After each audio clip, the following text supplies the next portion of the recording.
100 रोटी वाला ससुराल। सुनो जी, मुझे तो शीतल की बड़ी फिक्र रहती है। उसका ध्यान तो बस घर के बाहर दोस्तों के साथ घूमने फिरने में ही रहता है। उसे कुछ बोलो तो एक नहीं सुनती।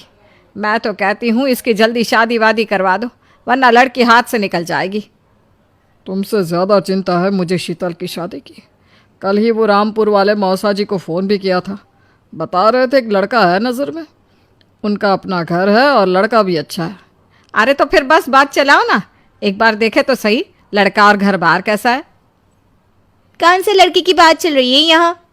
तुम्हारी शादी की बात चल रही है बेटी। अब तुम्हारी शादी की उम्र हो रही है तो लड़का तो देखना पड़ेगा ना। उफ़ो, मुझे अभी नहीं करनी शादी वादी। ये तो मेरे खेलने कूदने के दिन है। बहुत खेल कूद ली तुम, अब घर के काम धाम सीखने की कोशिश करो, समझी? ससुराल जाकर हमारी नाक मत कटवा देना। सब्जी काटनी तो आती नहीं इसको, तो नाक ही कटवाएगी। अरे मैं इसे शादी तक अच्छे से सब सिखा दूंगी। आप तो बस उस लड़के से इसकी शादी के बाद चलवाओ। कुछ दिनों बाद कुणाल और उसकी माँ शीतल को देखने घर आते हैं। कुणाल दिखने में बड़ा ही स्मार्ट होता है। शीतल तो उसे देखती ही रह जाती है। देखो जी, हमारी कोई डिमांड तो है नहीं, बस हम चाहते हैं कि लड़की घरेलू हो, घर के सारे कामकाज संभाल ले। अब आपके परिवार में तो बस 3 ही लोग हैं, पर हमारा तो खूब भरा पूरा परिवार है। बाकी हमें लड़की के घूमने फिरने दोस्तों से मिलने से कोई दिक्कत नहीं है। घर का काम करने के बाद जो चाहे सो करे। अरे वाह, ये तो इतने बढ़िया लोग हैं। लड़का भी इतना स्मार्ट है और ऊपर से इन्हें मेरे घूमने फिरने से भी कोई दिक्कत नहीं है। हे भगवान, तूने तो बिना मांगे ही मुझे सब दे दिया। बताओ जी, और क्या चाहिए हमें? हमारी तरफ से तो रिश्ता पक्का है जी। बस फिर तो हंसी खुशी शीतल और कुणाल की शादी हो जाती है। शीतल मन ही मन बड़ी खुश होती है और उसी खुशी के साथ वो अपने ससुराल में कदम रखती है। आओ बहू, तुम्हारा अपने ससुराल में स्वागत है। ये मिलो अपने परिवार से। ये तुम्हारे ससुर जी, तुम्हारी ननद सुनीता और गीता, सुनीता के पति राजेश और उनके 2 बच्चे राजू और चिंटू। ये ना हमारे साथ यहीं रहते हैं। ये तुम्हारी दादी सास हैं और बाकी लोग अभी बाहर गए हुए हैं। इतने सारे लोग, ये सब यहीं रहते हैं इस घर में? अरे अभी तो मेरे देवर देवरानी और उनके 3 बच्चे यहाँ नहीं है। उसके मायके में भी शादी थी ना, तो बस वहीं गई है। कल तक आ जाएंगे। हे भगवान, ये घर है या धर्मशाला? ये सब एक साथ इस घर में कैसे रहते हैं? मुझे तो पता ही नहीं था इनका इतना बड़ा परिवार है। अब समझी कि कोई डिमांड क्यों नहीं की इन्होंने।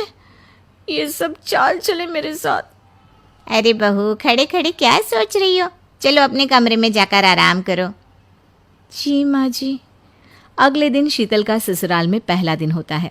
शीतल रसोई में जाकर सबके लिए खीर बनाने लगती है। तभी उसकी ननद सुनीता आती है। अरे वाह भाभी, आज क्या बना रही हो? बस दीदी, आज वो पहली रसोई है ना, तो खीर बना रही थी। अरे भाभी, ये खीर वीर रहने दो। घर में 4 लोगों को शुगर है और कुछ लोग मीठा ही नहीं खाते। आप ना सीधा खाना ही बना दो। क्या फ़र्क पड़ता है मीठा बने या नमकीन? बस बहू के हाथ की पहली रसोई होनी चाहिए ना। जी दीदी, तो फिर मैं खाना ही बना देती हूँ। आप बता दो खाने में क्या बनेगा? बस सिंपल सी कोई सब्जी बना दो, जैसे आलू गोभी या आलू मटर, और उसके साथ रोटियां सेक दो। हमारे परिवार में अब तुम्हें मिलाकर पूरे 20 लोग हो गए हैं। 15 बड़े और 5 बच्चे। बड़ों की 6-6 और बच्चों की 2-2 के हिसाब से रोटी बना देना। चलो मैं चलती हूँ, सब देख लेना। हाँ, बड़ों की 6-6 रोटी, मतलब कि 15 लोगों की 90 रोटियाँ, और बच्चों की 2-2 रोटी, मतलब 5 बच्चों की 10 रोटियाँ।